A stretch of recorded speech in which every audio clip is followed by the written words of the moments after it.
तो हेलो दोस्तों, आज हम करने वाले हैं क्लास 11th का जो हमारा चैप्टर है लॉस ऑफ मोशन का एग्जांपल 5.12। इस क्वेश्चन में क्या बता रखा है?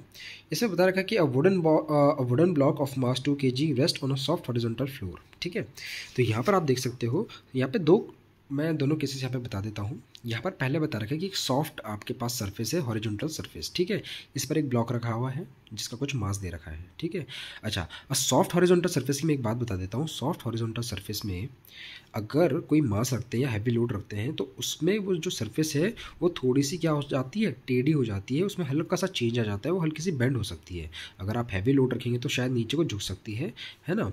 तो वही यहाँ पर बता रखा है कि आपके पास जो है, आपने पहले यहाँ पर 2 kg का मास रखा, फिर 25 kg का भी मास रखा है, उसके ऊपर सिलेंडर, मतलब यहाँ पर आपने की ये फर्स्ट केस में आपने एक मास लिया, उसके बाद आपने 25 kg का उसके ऊपर एक सिलेंडर रख दिया है, और ये दोनों एक्सेलरेशन, जैसे आप इसमें हैवी लोड रखोगे तो इसका एक्सेलरेशन होगा, ये नीचे को मूव करेंगे with an acceleration of 0.1 meter per second square. ठीक है, आपको यहाँ पर बताना है कि action of block on the floor में ब्लॉक रखने के कारण क्या होगा। फर्स्ट, पहला point before, second point after the floor yields, जी दे रखा है जी दे रखा है 10 मीटर पर सेकंड स्क्वायर।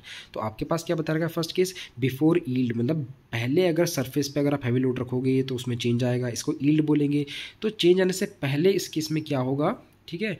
और फ्लोर पर जब आप इस ब्लॉक के ऊपर एक सिलेंडर रख दोगे, हैवी सिलेंडर 25 kg का, तो फिर इस पे यील्ड होगा, यील्ड मतलब चेंज आएगा सरफेस पर, तो फिर क्या होगा ये आपको बताना है। ठीक है, और साथ साथ में आपको ये भी बताना है एक्शन रिएक्शन पेयर्स। तो देखो इसमें करेंगे कैसे।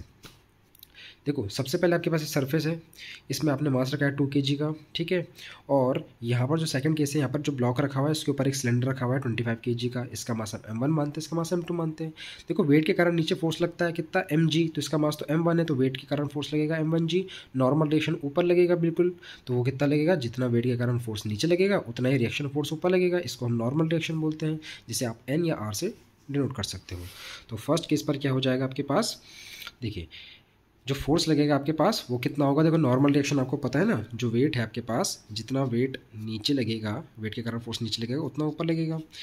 तो यानी कि नॉर्मल रिएक्शन इक्वल होगा M1g के। ठीक है, और मास तो आपके पास 2 है, जी आपके पास 10 दे रखा था, तो 20 न्यूटन। ये कब, जब आपके पास हॉरिजॉन्टल सरफेस में आप क्या रखो, ऑब्जेक्ट रखो, और उसमें यील्ड ना हो, सरफेस में चेंज ना हो। ठीक, लेकिन जैसे आप इसके ऊपर सिलेंडर रखोगे, लोड बढ़ेगा, ये नीचे जाएगा, तो उस केस पे क्या होगा, तो देखो आपके पास क्या हो जाएगा, मास तो डबल हो चुका है, तो नीचे टोटल कितना वेट हो जाएगा, M1 + M2g। नॉर्मल रिएक्शन कितना होगा, जितना ही फोर्स नीचे लगेगा उतना ही लगेगा ऊपर फोर्स, है ना, नॉर्मल रिएक्शन बराबर होगा। अच्छा, लेकिन आपको पता है बॉडी तो नीचे जाएगी ना, जैसे आप इस लोड को रखोगे बॉडी तो नीचे को जाएगी, दैट मीन्स नीचे वाला फोर्स थोड़ा ज़्यादा है। तो आप क्या लिख दोगे, इसका M1 + M2g minus N dash, क्योंकि नीचे बॉडी नीचे को जाएगी ना, तो इसलिए आपने इसको लिया है। अगर बॉडी ऊपर जाती तो नॉर्मल रिएक्शन को आगे लिखते हैं, = M1 + M2a, क्योंकि आपको पता है F = ma होता है, तो जितना फोर्स है उसको इधर लिख दो, टोटल मास और इंटू एक्सेलरेशन को इधर लिख दो। अब देखो M1 M2 की वैल्यू डालेंगे, ठीक है, यहाँ पर भी डालेंगे, एक्सेलरेशन 0.1 है, जी 10 है, सॉल्व करेंगे तो N डैश जो है ना आपका रीअरेंज करके वो 267.3 न्यूटन आ जाएगा। ठीक, अब इन्होंने ये बोल रखा है, ये तो हमारा पहला और सेकंड पार्ट हो गया। एक्शन रिएक्शन पेयर बताना है, तो देखो यार, न्यूटन के तीसरे लॉ ने बताया था ना कि अगर कोई बॉडी एक बार फोर्स लगाती है तो बदले पे उस पर भी फोर्स लगेगा, है ना, for every action there is equal and opposite reaction. तो अब इस केस पर देखो, क्या एक्शन रिएक्शन बनेगा, तो मेरे हिसाब से तो बनेगा, क्योंकि ये जो मास है नीचे को फोर्स लगाएगा और इसी के कारण इस पर ऊपर भी एक रिएक्शन फोर्स लगेगा, तो ये एक्शन रिएक्शन फोर्स लग रहा है, तो ये एक्शन रिएक्शन पेयर होगा।